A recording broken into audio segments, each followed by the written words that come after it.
નમસ્કાર દર્શક મિત્રો, મિરર ઓફ ધી વર્લ્ડ ન્યૂઝમાં આપ સૌનું હાર્દિક સ્વાગત છે। વારસિયા તથા સિટી પોલીસ સ્ટેશનના અંડરટેક ચોરીના ગુનાઓ શોધી કાઢતી Varasiya police surveillance team Varasiya police સ્ટેશનના police inspector S M. Vasava saheb નાઓના સીધા માર્ગદર્શન હેઠળ તારીખ 8મી એપ્રિલ 2025ના રોજ વારસિયા પોલીસ સ્ટેશન ખાતે નોંધાયેલ મુજબના ગુના નોંધાવેલ જેવા સીસીટીવી ફૂટેજ ચેક કરી ગુનો શોધી કાઢવા સૂચના કરેલ। સર્વેલન્સ સ્ટાફના માણસોને ચોરીના બનાવવાળી જગ્યાના સીસીટીવી ફૂટેજ મળી આવેલ તે આધારે તપાસ કરતા હ્યુમન સોર્સિસ અને ટેકનિકલ એનાલિસિસના આધારે ચોરીના મુદ્દામાલ સાથે એક ઇસમ ફૂટેજમાં દેખાતો હોય જે ચોર ઇસમને પકડી પાડી પૂછપરછ કરતા વારસિયા પોલીસ સ્ટેશન વિસ્તારમાં આવેલ ડિગર મેડિકલ એન્ડ સર્જિકલ નામની મેડિકલ શોપમાં ચોરી કરેલ હોવાની કબૂલાત કરેલ અને તપાસ દરમિયાન આરોપી પાસેથી બંને ગુનાઓનો મુદ્દામાલ રિકવર કરી આગળની કાર્યવાહી હાથ ધરી છે।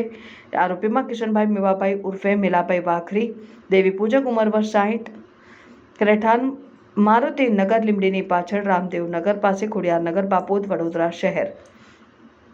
સારી કામગીરી કરનાર અધિકારીશ્રીઓમાં પોલીસ ઇન્સ્પેક્ટર એસ.એમ. વસાવા તથા head constable Vijaysinh Shankarsinh, head constable Atulbhai Jaysinhbhai, head constable Dhirabhai Hurmabhai, police constable Vanraj Ambalal અને લોકરક્ષક હિતેશભાઈ રાજુભાઈ અને લોકરક્ષક ચેતનભાઈ જગાભાઈ વારસિયા પોલીસ સ્ટેશન વડોદરા શહેર નાઓએ ટીમવર્કથી ગુનાઓ ડિટેક્ટ કરી કામગીરી કરેલ।